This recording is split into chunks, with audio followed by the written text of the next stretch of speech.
Hello, I hope I find you having a wonderful day today. Today I was watching the news and they were talking about President Trump banning people from certain countries, and I have to agree with that. We are at war, brothers and sisters. Christians, like it or not, are at war with the Muslim nation. Today, the title of my message is Sharia Law and Muslim Lies. Now, Sharia law is one, if not the sickest law in the world. Let me give you some examples of this law. Now, criticizing or denying any part of the Quran, which is their Bible, is punishable by death. Criticizing Muhammad or denying that he is a prophet is punishable by death. Criticizing or denying Allah, the God of Islam, is punishable by death. A Muslim who becomes a non-Muslim is punishable by death. A non-Muslim who leads a Muslim away from Islam is punishable by death. A non-Muslim man who marries a Muslim woman is punishable by death. A man can marry an infant girl and consummate the marriage when she is 9 years old. Let me repeat that.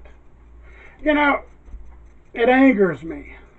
You got pedophilia running rampant in the United States, and Muslims consider it legal. Muslims also consider it okay for a Muslim to rape a non-Muslim woman.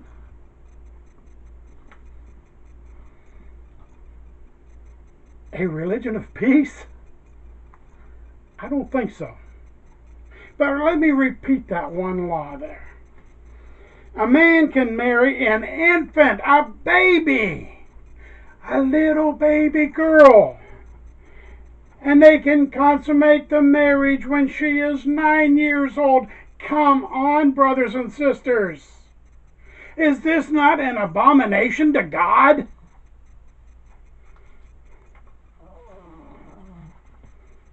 Now, this is a little off the wall, but I found it. A girl's clitoris should be cut. These aren't Muhammad's words. A woman can have one husband who can have up to 4 wives. But oh, Muhammad is special. He can have more wives. A man can beat his wife for insubordination. Now, for those of you who were in the Women's Right March last weekend, which I consider a joke, I mean, what is it with the vagina caps? Do you realize how silly you look? But anyway, you want to march for women's rights? Go to Saudi Arabia, go to Iran, go to Iraq, and try marching for women's rights over there. Continuing on, a man can unilaterally divorce his wife. A woman needs her husband's consent for a divorce. A divorced wife loses custody of all children over 6 years of age or when they exceed it. Testimonies of 4 male witnesses are required to prove rape against a woman. Okay, so 5 men decide to rape a woman and they're going to testify against each other, huh? Yeah, right. A woman who has been raped cannot testify in court against her rapist. Are you feeling me, Women's Lib movement? A woman's testimony in court, allowed in property cases, carries 1/2 the weight of a man's. A female heir inherits half of what a male heir inherits. A woman cannot drive a car because it leads to fitna, which is upheaval. So all these women driving around the United States, oh, we're worried about the upheaval, aren't we? Yeah, right. A woman cannot speak alone to a man who is not her husband or relative. Meat to eat must come from animals that have been sacrificed to Allah. What, doesn't Allah get hungry? He doesn't need the meat? Muslims should engage in tagaya. Tagaya, now there's a word. This is a coverall word that is used to describe what the Muslims are doing to us today. And it basically allows Muslims to lie so they would be able to achieve their goal. Back in the day when Muslims were being persecuted, they would use this deception in order to save their lives. They would deny being Muslim and deny their faith. Now, as Christians, Jesus tells us that if we deny him, he will deny us, right? As true Christian believers, we need to stand up for our beliefs.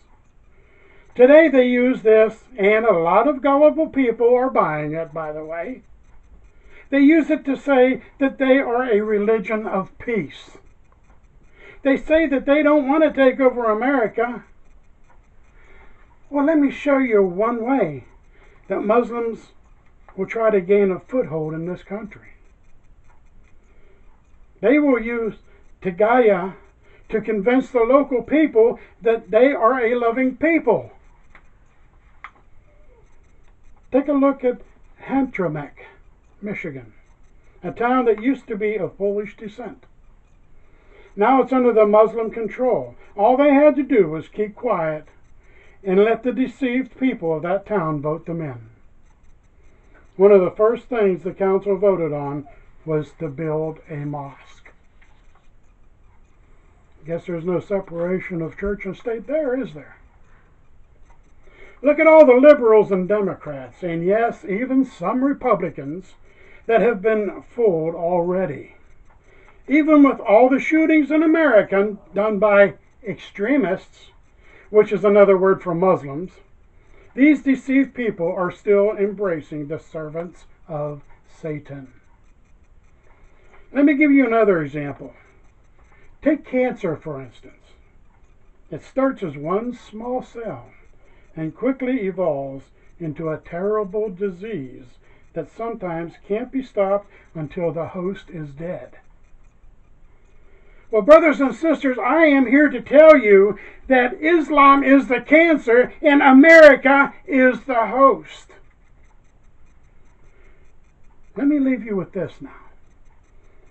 In Matthew 24, verse 24, Jesus tells us, "For there shall arise false Christs and false prophets," remember Muhammad, "and shall show great signs and wonders, insomuch that, if it were possible, they shall deceive the very elect." They shall deceive the very elect, excuse me.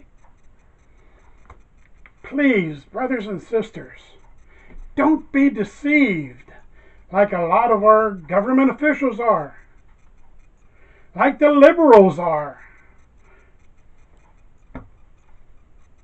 I want you to pray that your eyes will be opened constantly.